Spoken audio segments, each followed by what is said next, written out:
With only $4 for a blind date, the housekeeper's daughter sat alone. $4, a borrowed dress, a reservation she didn't belong at. 17-year-old Ilara Vance had walked 40 blocks to get there, saving bus money she couldn't afford to waste. Her mother had insisted she go. "You deserve one good night," she'd said. For a girl who lived on the edges of a prep school built for heirs and legacies, the invitation felt like a miracle. Ilara sat straight backed at the table, fingers tight around her $4 safety net, waiting for the popular boy who had finally noticed her. He was never coming. The date was a setup. The kindness was a lie. And from a nearby table, a billionaire's son watched in silence, seeing, before anyone else, the exact moment her hope cracked. If you were drawn to stories of quiet strength, earned dignity, and unexpected connection, subscribe to Soul Strength Stories. And tell me in the comments, where in the world are you tuning in from? Ilara Vance counted the money twice before she left the apartment. Once at the kitchen counter, while her mother wiped the same clean spot over and over, pretending not to watch. Once again by the door, the bills pressed flat between Ilara's fingers, like they might slip away if she didn't hold them just right. $4. Not spending money, not dinner money, safety money. Her mother finally turned, leaning back against the counter. "You're going to be late if you keep staring at it." Ilara tried to smile.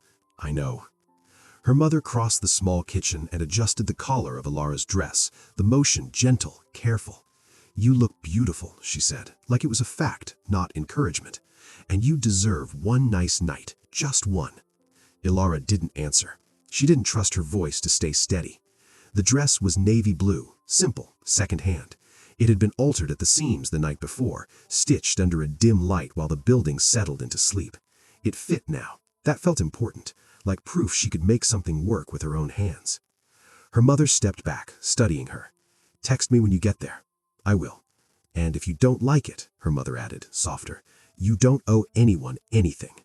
Ilara nodded. She knew that. She just wasn't sure the world did. She slipped her phone into her bag, tucked the $4 into her coat pocket, and opened the door before she could overthink it. The hallway smelled like old carpet and cleaning solution. Familiar. Safe. Outside, the city met her without ceremony. She walked.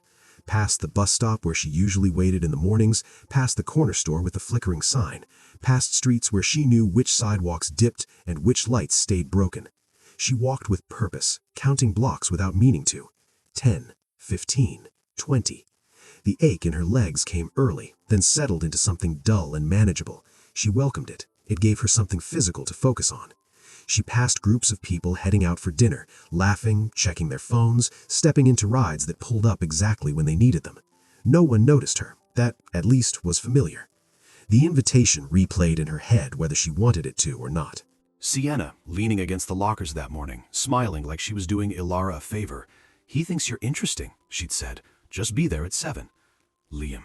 The name still felt strange. He was real, obviously. Everyone knew him. He moved through school like he belonged to it in a way Ilara never quite had.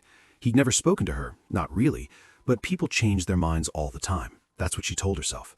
By the time she reached the part of the city where the buildings grew quieter and cleaner, her steps slowed. The sidewalks widened, the storefronts gleamed. She could see her reflection in the glass, small, careful, dressed for something she wasn't sure she understood. The gilded anchor stood at the end of the block, all warm light and polished windows. A man in a tailored jacket held the door open for a couple who didn't even break their conversation as they walked inside. Ilara stopped at the curb. She checked her phone. No messages. She slipped her hand into her coat pocket, feeling the shape of the money again. $4. Enough for a bus ride home if she didn't panic. Enough to leave if she needed to. She squared her shoulders. "You're just having dinner," she told herself under her breath. "That's all." The door was heavier than she expected. It swung open with a soft resistance like it was testing her. A bell chimed low and quiet. Inside, everything felt muted. Voices stayed low. Silverware touched plates with careful sounds. The air smelled like lemon and something rich she couldn't name. A hostess looked up from her stand, smiling automatically. "Good evening." "Hi," Ilara said. The word came out thinner than she wanted. She tried again. "I'm meeting someone." The hostess glanced at her tablet, then toward the room. "You can wait over there." Ilara nodded, grateful she didn't have to say his name yet. She walked carefully between tables, aware of how loud her shoes felt against the floor. She chose the chair the hostess indicated and sat, placing her bag in her lap. fingers curling around the strap like it was an anchor. She checked the time. 6:47 p.m. Early was good. Early meant she wasn't the one making anyone wait. She looked at the menu without reading it. She didn't need to. She already knew she wouldn't order anything until he got there. Maybe not even then. She could make water last. She was good at that. Her phone buzzed in her bag. Her heart jumped before she could stop it. Just a notification, nothing important. She let out a slow breath, staring at the door as it opened and closed, each time wondering if the next person would be him. She imagined what it would feel like if he smiled when he saw her, if he looked relieved, if this wasn't a mistake. She didn't notice the way a boy at a larger table across the room glanced up and then kept looking. She didn't notice how he paused, how his attention snagged on the way she sat too straight, like she was afraid of collapsing if she let herself relax. Ilara folded her hands in her lap and waited for 7 o'clock, for Liam, for the possibility that tonight might be something real. Julian Thorne had been taught how to sit through dinners like this since he was 10. Back straight, phone away, eyes up when spoken to, speak only when invited, smile when it mattered. He sat at the long table near the center of the restaurant, jacket draped perfectly over the back of his chair, hands folded loosely in front of him like he was listening instead of counting the seconds. His plate had arrived untouched, so had his drink. Across from him, Alistair Thorne spoke in an even, confident voice, the kind that never rushed because it never had to. Two men in tailored suits leaned in, nodding at the right moments. They talked about acquisitions, permits, timelines, about things Julian understood well enough to repeat but had never chosen. Julian nodded when his father looked at him. "Julian," Alistair said without breaking his sentence, "what do you think?" Julian blinked, then gave the answer he'd learned to give. "It makes sense to move before the fourth quarter." Alistair's mouth twitched in approval. The conversation flowed on. Julian's attention drifted anyway. He let his gaze wander the room the way he wasn't supposed to, scanning tables out of habit more than interest, until he saw her. She was sitting alone near the window, bag in her lap, shoulders squared like she was bracing against something invisible. She didn't look bored. She didn't look relaxed. She looked alert, waiting for something she wasn't sure would arrive. Julian leaned back slightly, careful not to draw attention. He knew her. Not well, not at all, really, but he'd seen her around campus. Ridgeway Prep had hundreds of students, but the scholarship kids stood out in a way that was easy to miss if you weren't looking. They moved quickly through hallways, ate lunch fast, rarely lingered.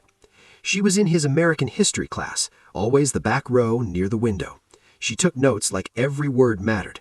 When she spoke, it was only when the teacher called on her, and even then she sounded like she was apologizing for taking up space. Julian couldn't remember her name. He watched as a waiter approached her table. She looked up quickly, hopeful, then hesitated when he asked his question. Julian saw the pause, saw the calculation flicker across her face before she answered. "Tap water," she said, "with ice." That was it. No follow-up, no questions. Julian's jaw tightened before he knew why. Alistair gestured with his glass. "Sparkling," he told the waiter without looking. "San Pellegrino." The waiter nodded and moved away. Julian's eyes stayed on the burl. She thanked the waiter quietly and wrapped her hands around the glass like it was something she had to earn. She didn't touch the menu. She checked the door, checked her phone, set it down again like she didn't want to look too eager. Julian felt a dull, familiar pressure settle in his chest. This place was effortless for him. It always had been. He could order anything on the menu without thinking about it.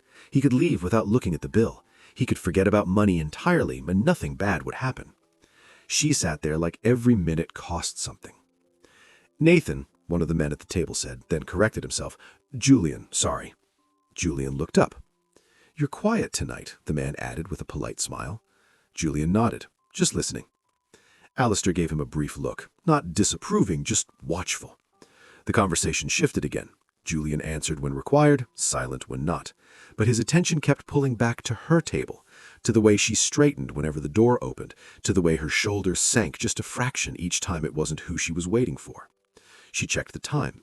Julian checked it too, without meaning to. Still early. She could still be waiting for someone. That thought shouldn't have mattered to him, but it did. He watched her lift her water glass and take a careful sip like she was making it last. Watched her smooth the front of her dress, fingers lingering at the hem like she was reminding herself it was real. Julian realized with a quiet shock that he wanted her date to show up. Not because he cared about the guy, because he didn't want to watch whatever was about to happen next. He looked back at his father, at the men laughing softly over something expensive and abstract. He felt the familiar sense of distance, the invisible walls closing in.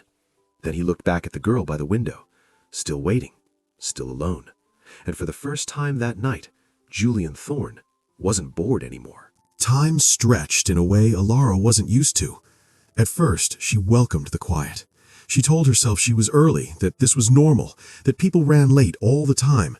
She watched the door open and close, memorizing the rhythm of it, lifting her gaze each time with the same small spark of hope. Not him. She checked her phone again. 6:58 p.m. Still fine. She took a slow sip of her water. The ice clinked softly against the glass. She set it down carefully, like noise might draw the wrong kind of attention. Across from her, the empty chair waited, untouched, accusing in its neatness. At 7 sharp, she straightened her back. If he was going to walk in, it would be now. The door opened. A couple stepped inside, laughing, shaking rain from their coats. Alara looked down before anyone could see the disappointment cross her face. She reminded herself not to panic. Not yet. She checked her phone. Nothing. She stared at the screen a second longer than she meant to, then slipped it back into her bag, fingers brushing against the folded bills in her pocket through the fabric of her coat. $4. Still there. Still hers. At the table near the center of the room, Julian shifted in his chair. He hadn't planned to keep watching her. He told himself that at least twice, but every time he looked up, his eyes found her again without effort. She was still waiting. He noticed the way she checked the door less openly now, like she didn't want to be caught hoping. The way she lifted her glass, then paused, realizing it was nearly empty. She didn't ask for more. Julian frowned. His father was mid-sentence, explaining something about timelines and permits, his voice calm, measured. Julian nodded when he was supposed to, but the words slid past him. 7:05. Alara pulled her phone out again, hesitated, then typed slowly, carefully. "Hey, I'm here." She stared at the message before sending it, thumb hovering, like she was worried it might be too much. Then she hit send and immediately tucked the phone away. She sat very still after that. 7:10. She finished the last of her water, the ice melting against her lips. She placed the empty glass at the edge of the table, hands folded neatly in her lap. She refused to fidget. She refused to shrink. Julian noticed that too. He leaned back slightly, watching the waiter approach her table. The man's expression was polite but tired, the kind of polite that came from long shifts and little patience. "Miss," the waiter said quietly, glancing at the empty chair, "is your party arriving soon?" Alara looked up, startled. "Yes," she said quickly. "He's just running late." The waiter nodded once. "I just need to let you know we do have a time limit for seating during peak hours." "Oh," Alara said. Her voice stayed even. "I understand." The waiter hesitated, then added, "I'll check back shortly." When he walked away, Alara didn't move.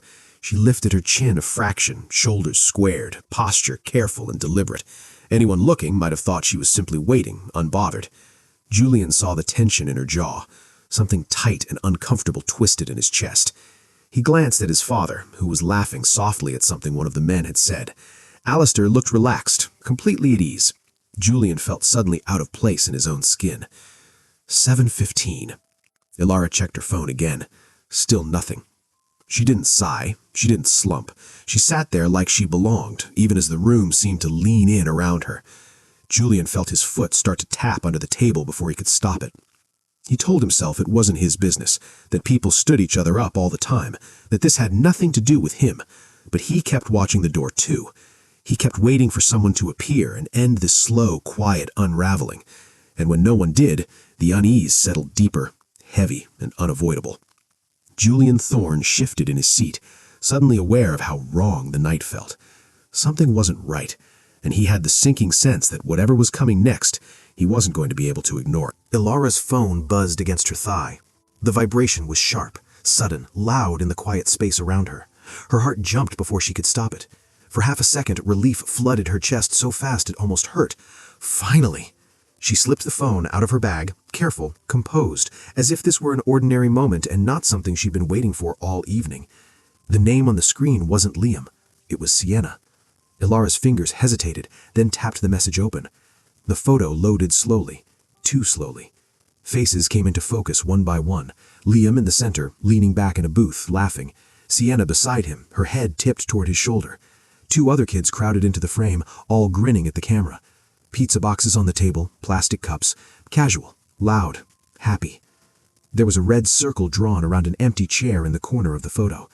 The caption underneath was short. "Did you actually go?" Ilara's stomach dropped. Before she could process it, another message came through. "Oh my God, we didn't think you would." Then another. "Relax, it was just a joke." Her chest tightened like someone had pressed a hand flat against it.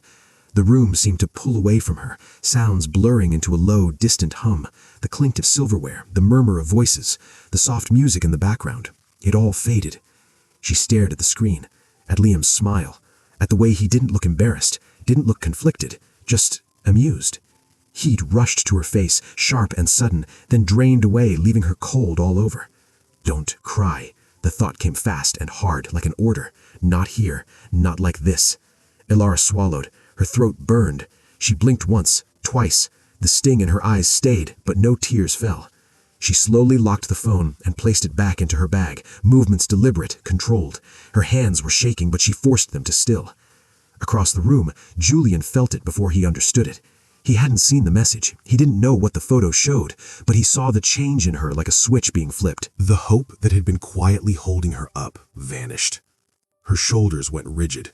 Her expression emptied, not into sadness, but into something harder, quieter, like she'd closed a door and braced it shut.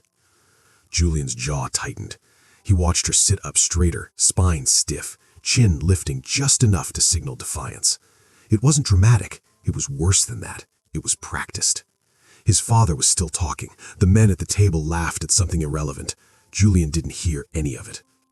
Ilara glanced once at the empty chair across from her, then away, as if she'd already decided not to look at it again.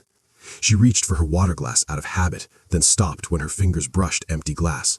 She pulled her hand back and folded both hands neatly in her lap. Anyone watching might have thought she was simply finished waiting. Julian knew better. He felt something sharp and unfamiliar twist in his chest. Anger, maybe, or shame, or both. She didn't cry. She didn't break. She just went still. And in that stillness, Julian Thorne understood with absolute clarity that whatever had just happened to her wasn't an accident. It was cruelty. And he had a sudden sinking certainty that if he stayed in his seat and did nothing, he would be complicit in it. Ilara waited a few seconds longer than necessary. Not because she thought he might still show up, that hope was gone, but because standing up felt like admitting something out loud, and she wasn't ready to give the room that satisfaction. She glanced at the empty water glass again. A small, irrational panic flared in her chest. Would they charge her for it? She didn't know the rules of places like this. She didn't know what counted as free and what didn't. The waiter had mentioned seating limits. She had taken up space. She had used a chair, a glass, time. Her fingers brushed her coat pocket, confirming what she already knew. $4, no more. She slid her bag onto her shoulder and stood, careful and steady. She didn't rush. She wouldn't give anyone the impression she was sneaking out. The waiter reappeared at the edge of her table. "Miss," he said, polite but firm now, "are you ready to order, or will your guest be joining you?" Ilara met his eyes. Her voice stayed calm, even though her chest felt tight. "I'm actually about to leave." The waiter glanced at the table, then at his pad. "There is a charge for—" Before he could finish the sentence, a chair scraped loudly across the floor. Julian stood. He didn't ask permission. He didn't look at his father. He just pushed his chair back and stepped away from the table, heart pounding hard enough that he could feel it in his throat. "Excuse me," he said, already moving. Alistair's voice followed him, low and warning. "Julian." Julian didn't stop. He crossed the space between tables in long strides, aware of eyes turning, aware of the way the room subtly shifted when he moved. He stopped beside Ilara's table and spoke before his doubt could catch up to him. "She's with me," he said to the waiter. The waiter blinked, surprised. "I'm sorry?" Julian placed a hand lightly on the back of the empty chair, grounding himself. "She's with me," he repeated, steadier this time. "Put it on our table." The waiter's posture changed instantly. Recognition flickered across his face. "Of course, sir." Ilara turned, startled. "You don't have to," she began. "I know," Julian said quietly, meeting her eyes, "but I want to." She studied his face for a brief moment, searching for something. Pity, maybe, or curiosity. Whatever she was looking for, she didn't seem to find it. Her jaw set. She was leaving, she said. "I know," Julian replied. "Come sit with us, please." He didn't reach for her. He didn't crowd her. He just waited. The restaurant felt suddenly very quiet. Ilara hesitated, pride flaring instinctively. She had walked here alone. She could walk out alone. She didn't need rescuing. But this wasn't rescue. Not exactly. She exhaled slowly and nodded once. Julian stepped aside as she passed him, giving her space. She lifted her chin and walked beside him, head high, even as she felt the weight of every gaze in the room. At the table, Alistair Thorne looked up, expression unreadable. "Julian," he said calmly, "what is this?" Julian pulled out a chair for Ilara. "This is Ilara," he said. "She's joining us." Ilara paused, then sat, placing her bag in her lap, hands steady despite the way her pulse raced. She didn't look small. She didn't look ashamed. She looked like someone who refused to disappear. And in that moment, Julian Thorne knew he had just crossed a line he wouldn't be allowed to uncross. Alistair Thorne studied Ilara the way he studied balance sheets, quietly, precisely, looking for weaknesses. He set his fork down with measured care. "And you attend Ridgeway Prep," he said, not as a question. "Yes, sir," Ilara replied. Julian felt the "sir" land like a shield. She wasn't shrinking, she was choosing politeness. Alistair nodded once. "On scholarship?" "Yes." A pause, long enough to feel intentional. "And your parents?" Alistair asked. Ilara didn't look at Julian. She didn't hesitate. "My mother works nights," she said. "She's a housekeeper." Julian's chest tightened. Alistair's expression barely changed, but something in his eyes sharpened. "I see." Another silence. The hum of conversation from nearby tables pressed in, too loud now, like the room was leaning closer. "And your father?" Alistair continued. Ilara's hands folded together in her lap. "He passed away." Julian opened his mouth, then closed it. He watched her keep her posture straight, watched her refuse to let the moment tilt her. Alistair leaned back slightly. "That must make things difficult." "It makes things honest," Ilara said. The words were calm, not defensive, just true. Julian turned to his father. "You don't have to interrogate her." Alistair's gaze snapped to him. "I'm asking reasonable questions. You're treating her like a liability," Julian shot back. Alistair's voice dropped. "I'm assessing risk." Ilara's eyes flicked between them. The air felt tight, brittle. "She's not a risk," Julian said. "She's a person." Alistair's jaw clenched. "You don't understand how quickly something like this becomes a problem." Ilara pushed her chair back gently and stood. "That's enough," she said. Both men looked at her. "I didn't come here to cause trouble, and I won't stay to be discussed like one." Julian stood immediately. "Ilara, wait!" She shook her head once. "Thank you for stepping in, truly, but I don't need to be saved." Alistair glanced at his son. "Julian, sit down." Julian ignored him. "Let me at least give you a ride." "No," Ilara said, firm now. "I walked here, I can walk home. It's late. I'll be fine." She picked up her bag and turned to Alistair. "Nice to meet you, sir." The words were courteous. The message wasn't. She walked away without looking back. Julian stood there, watching her disappear toward the door, a hollow feeling settling deep in his chest. For the first time in a long while, Alistair Thorne felt something close to unease, not because of what Ilara had said, but because of how easily she'd left. And Julian knew, with absolute certainty, that letting her walk out of that restaurant was going to cost him something important. Ilara stepped out into the night and let the door close behind her. The city felt different now, quieter, wider, as if everything had pulled back to give her space. Streetlights cast long, pale streaks across the sidewalk. Her shoes clicked softly as she started walking, the sound steady, familiar. 40 blocks. She had counted them on the way there. She counted them again now, because counting kept her breathing even. Her phone buzzed once in her bag. She didn't check it. She didn't need to see Sienna's name again, or Liam's, or anyone else who thought turning her into a joke made them bigger. The humiliation still sat heavy in her chest, but it wasn't crushing her. It was sharp, yes, it hurt, but it hadn't broken anything essential. She walked, past closed storefronts, past a bus stop where she could have waited but didn't, past couples laughing too loudly, past a group of kids skateboarding under a flickering light. No one paid attention to her, and she was grateful for that. By the time she reached her neighborhood, her legs ached and her fingers were numb from the cold. The building she lived in was old, brick worn smooth in places from decades of hands and weather. She climbed the stairs slowly, unlocking the door as quietly as she could.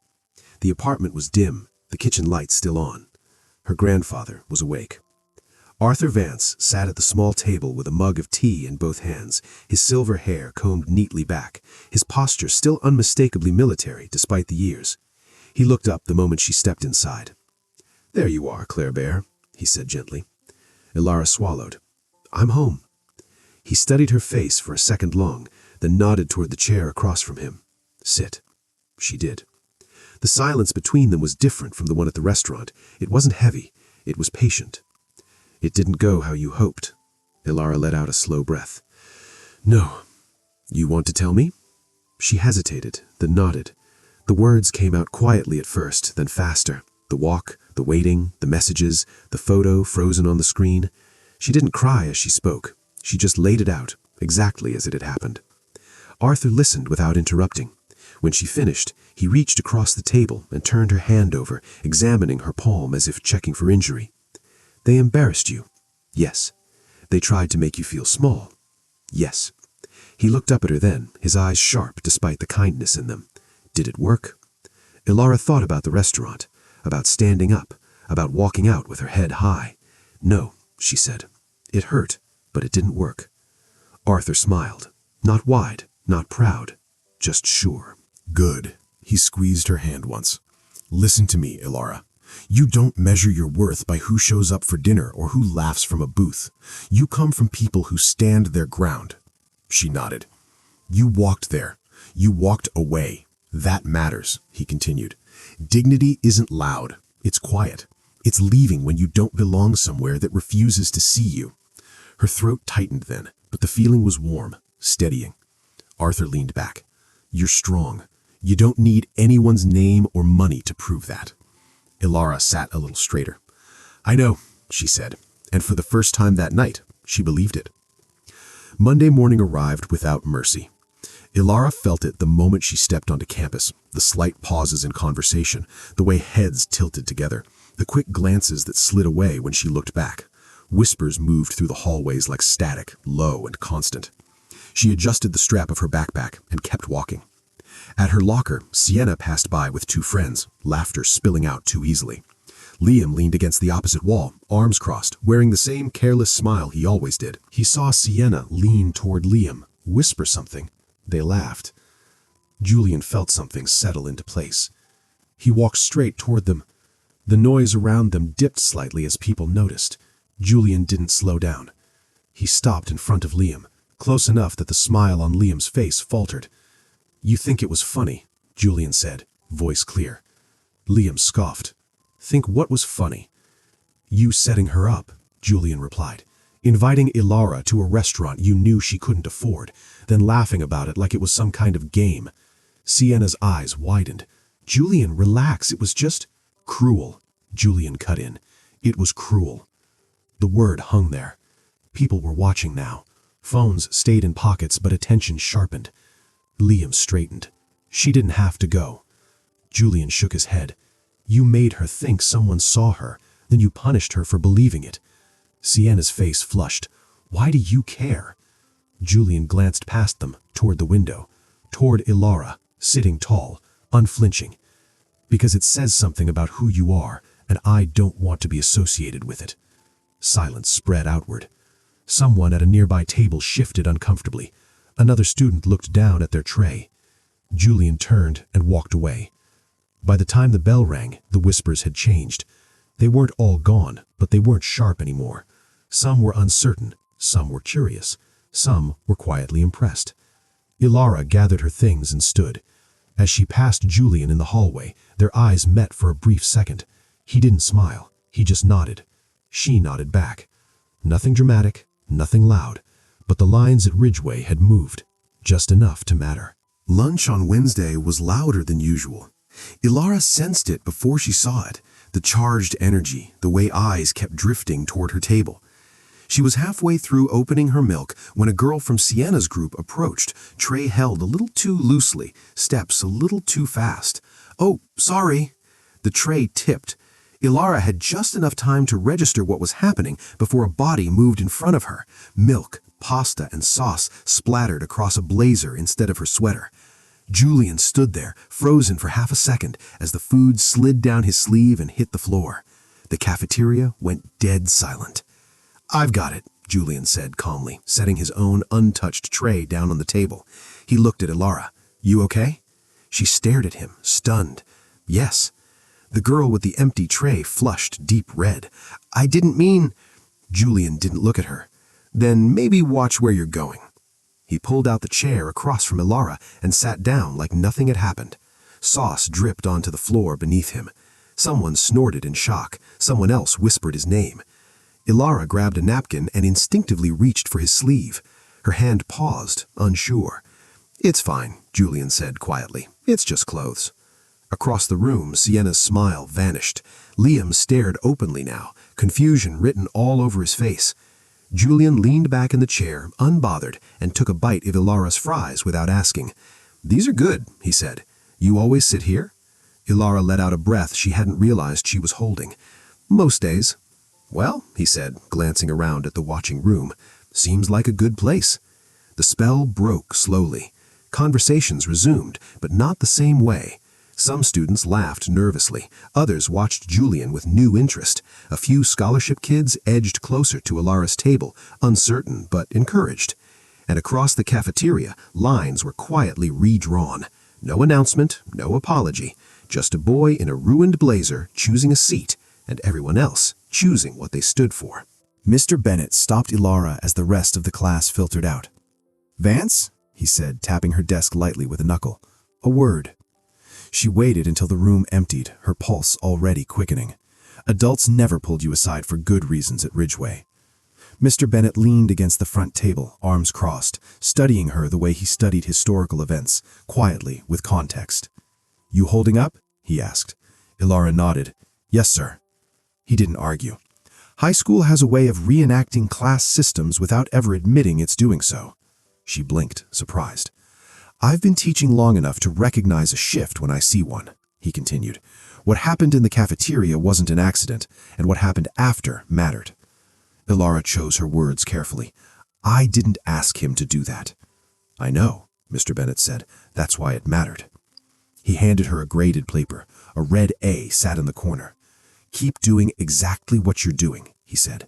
"Dignity is disruptive." The intercom crackled before she could respond. "Ilara Vance, please report to the headmaster's office." Her stomach dropped. The walk down the hall felt longer than usual. Doors seemed heavier. She knocked once before stepping inside. The headmaster sat behind his desk, hands folded. A legal pad lay open beside the phone. "Miss Vance," he said evenly, "have a seat." She did. "I want to be clear," he said. "You are not in trouble."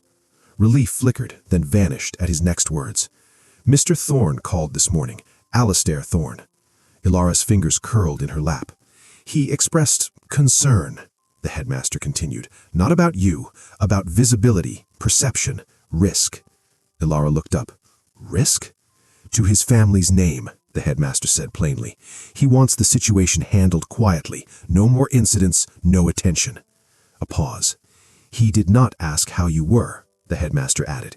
"He asked how this might reflect on his son." The truth settled cold and sharp. "You are free to return to class," he said, "and for the record, your conduct has been exemplary." Ilara stood, steadier than she felt. As she walked out, one thing was suddenly clear. Julian had stepped into her world without permission. His father had already decided how that story should end. Mr. Bennett waited until the last 5 minutes of class. "Final project," he said, turning from the board. "Pairs. Topic: class conflict in American history. Causes, consequences, and who pays the price." Groans rippled through the room. Mr. Bennett started reading names. When he said Vance and Thorne, the room reacted all at once. A few gasps, a low whistle. Someone muttered, "No way." Ilara felt her shoulders tighten. Julian looked up from his notebook at the exact same time. Their eyes met. Mr. Bennett didn't look at either of them. "You'll submit one project, one grade."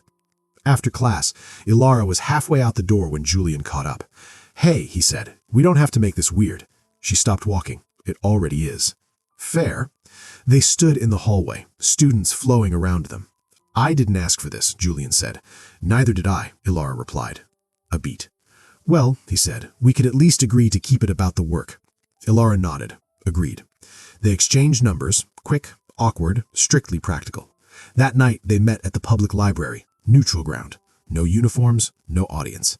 They sat across from each other at a long table, notebooks open. Tension thick. "So," Julian said, "class conflict. Elites and labor," Ilara said immediately. He raised an eyebrow. "Already decided?" She shrugged. "It's visible." He leaned back slightly. "Or invisible, depends where you sit." She studied him. "Is that how it feels to you?" Julian hesitated.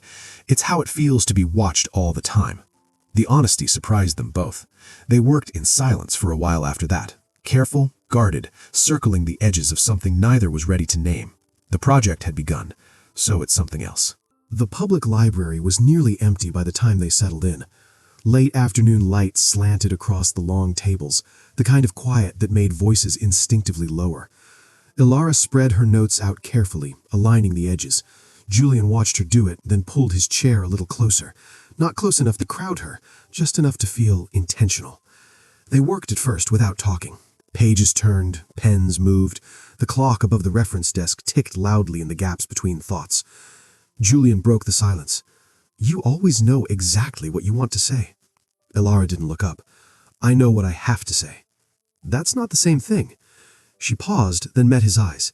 "If I don't speak clearly, people don't hear me at all." The words landed heavier than she meant them to. Julian nodded slowly. "I get heard even when I say nothing." She frowned. "That sounds easier." "It's louder," he said, "and it never shuts off." He leaned forward, resting his forearms on the table. "Everyone already decided who I am. They're just waiting to see if I mess it up." Ilara tapped her pen once. "No one expects anything from me." "That's a kind of freedom," Julian said. "It's a kind of erasing," she replied. They sat with that. Julian flipped his notebook around, showing her a heading he'd written, "The Golden Cage." "I thought about inherited power," he said. "How it looks like privilege from the outside, but it's still confinement, rules, optics, control." Ilara swallowed, then turned her notebook toward him. The unseen foundation was written across the top in neat block letters. "Everything rests on people no one looks at," she said. "Custodians, kitchen staff, caretakers. If they stop, the whole system collapses, but they're treated like they're replaceable." Julian's voice softened. "Like your mom." Ilara nodded. "Like me." Something shifted then. Not dramatic, not sudden, just a quiet recognition. They started building the project together, weaving their ideas instead of keeping them separate. Their voices overlapped sometimes. They smiled without realizing it. When the librarian announced closing in 15 minutes, neither of them moved. For the first time since the Gilded Anchor, Ilara didn't feel like she was waiting for something to go wrong. For the first time in a long while, Julian didn't feel alone inside his own name. Julian showed up on a Thursday evening with a paperback tucked under his arm and no idea what to expect. The building was older, brick worn smooth at the edges, the kind of place that smelled faintly like cleaning supplies and dinner cooking at the same time. He hesitated before going in, then pushed the door open. Ilara met him in the lobby. "You didn't have to come," she said, already knowing that wasn't true. "I wanted to," Julian replied, holding up the book. "You mentioned it in the library, Baldwin." She took it, surprised. "You remembered." "I listen," he said. A voice cut in from behind her. "That's so." Alama turned. "Grandpa." Arthur Vance stood near the mailboxes, hands clasped behind his back. He was upright in a way that had nothing to do with age and everything to do with habit. His eyes moved over Julian, slow, thorough, unimpressed. Julian straightened instinctively. "Sir?" Walter nodded once. "You must be the boy from the restaurant." Julian didn't flinch. "Yes, sir." "Sit." Walter Vance pointed to a bench along the wall. Julian sat. Walter remained standing. "Why are you here?" Julian thought for a moment. "To return a book, and to see Ilara." "And why her?" Julian glanced at Ilara, then back at Walter. "Because she tells the truth, even when it costs her." Walter studied him. "Money makes things easy. Character doesn't." "I know," Julian said quietly. "I'm trying to learn which one I actually have." A long silence followed. Then Walter nodded. "You can walk her upstairs." Ilara blinked. Walter turned to her. "Don't keep him long, school night." As Julian followed her toward the stairs, he heard Walter call after him, "Son?" Julian turned. "Walter, don't confuse standing beside someone with standing for them," Arthur said. "One takes more spine." "Yes, sir." Behind them, Walter watched until they disappeared up the stairs, then allowed himself the smallest smile. Not because of the name Thorne, because the boy had listened. The classroom was unusually full. Ilara noticed it the moment she stepped inside. Students lining the walls, a few teachers lingering near the back. Then she saw him. Alistair Thorne stood near the door, immaculate, unreadable. He didn't acknowledge Julian. He didn't look at Ilara at all. Julian felt it like a weight settling on his shoulders. Mr. Bennet called their names. They walked to the front together. Julian started, not with statistics, not with dates. "Every system has a foundation," he said, "and every foundation has people you're trained not to see." Ilara took over smoothly. "And every structure has a cage," she said. "Sometimes it's made of iron, sometimes it's made of gold." They spoke without rushing, without anger, without apology. They talked about labor strikes and inherited power, about who gets blamed when systems fail and who gets protected. They used history, but everyone in the room understood they were talking about now. Julian never looked at his father. Ilara never looked away. When they finished, the room stayed quiet for a moment longer than polite applause required. Alistair Thorne was the first to move. He turned and left without a word. Julian's chest tightened, not from fear, but from the certainty of consequence. Mr. Bennet broke the silence. "That," he said simply, "was an A." Applause followed then, real this time. Julian didn't smile. He met Ilara's eyes, steady and unafraid. For the first time, defying his father felt irreversible. The pressure didn't arrive all at once.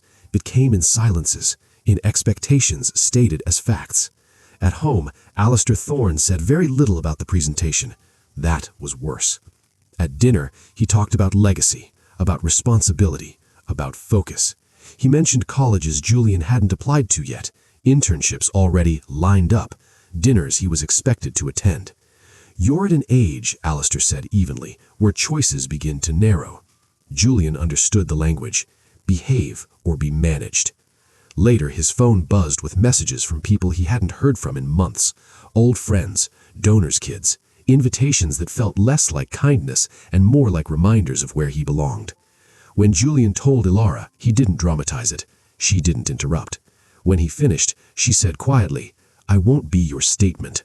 He flinched. "I won't be the girl you date to prove something," she continued, "or the risk you take to feel free. That's not—" "I know," she said, "but it's what it would become." They stood on opposite sides of the library table this time. Space where there hadn't been before. "I don't want to be something your father can take from you," Ilara said, "and I don't want to be something you lose." Julian swallowed. "So what are we?" Ilara looked at him, really looked. "Two people who matter, who just might not fit into the same future." He nodded slowly. Neither of them reached for the other. And that hurt more than any argument could have.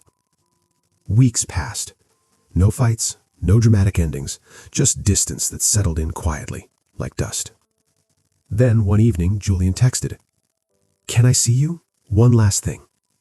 Ilara hesitated longer than she wanted to admit. Then she replied, "Where?" "The Gilded Anchor." She almost said no. Instead, she walked. Same 40 blocks, same coat pocket, same $4 bills she had never spent. The restaurant looked smaller this time, quieter. No tablecloths meant to impress, no watching eyes. Julian was already there, standing, not sitting. He didn't touch her when she arrived. He just smiled, uncertain but real. They sat. "Fries," Julian told the waiter. "2 orders, and sodas." The waiter blinked. "That's all?" "That's all." They ate slowly. No speeches, no apologies. When the bill came, Julian slid it to the center of the table. $4. Ilara stared at it, then laughed softly, the sound surprising them both. She pulled the bills from her pocket and placed them down. "Equal." Julian met her eyes. "This is the only version I know how to offer." She nodded. "It's enough." Outside, the night waited. No audience, no rebellion, just two people choosing honesty, quietly and together. Ilara smoothed the 4 bills once before setting them on the table. They were worn now, edges soft, creases deep from being folded and unfolded too many times. The same money she had clutched that first night, the same safety net she never used. The waiter took it without comment. No one stared, no one whispered. Julian watched her hands as she pulled them back into her lap. He didn't reach for his wallet. He didn't try to stop her. "Thank you," he said. "Not for the money, but for the moment." Ilara leaned back in her chair, exhaling. "I didn't want this to be about being saved." "I know," Julian said. "I didn't want that either." They sat there in the quiet hum of the restaurant, fries gone cold between them. Nothing rushed, nothing owed. Ilara met his gaze. "I don't know what the future looks like." Julian nodded. "Neither do I." She smiled slightly. "But this part is real." He smiled back. "That's all I'm asking for." They stood together when it was time to leave. Not rescuer and rescued, not rebellion and consequence, just two people who finally saw each other and chose to stay. They didn't make promises outside the gilded anchor, no vows, no dramatic kiss under a streetlight, just the quiet decision to walk the first few blocks together. The city moved around them, indifferent and real. Cars passed, a bus hissed at the corner, life unchanged. At 7th Street, Ilara stopped. "I go this way." Julian nodded. "I know." He hesitated, then said, "I'm not done figuring things out." "I wouldn't trust you if you were," she replied. A small smile passed between them. He didn't offer her a ride. She didn't ask. They stood there, close enough to matter. "Text me when you get home," Julian said. "I will." She turned and walked away, posture steady, steps sure. Julian watched until she disappeared into the crowd. Then he turned the other way. No certainty, no illusion that the world would bend easily around them.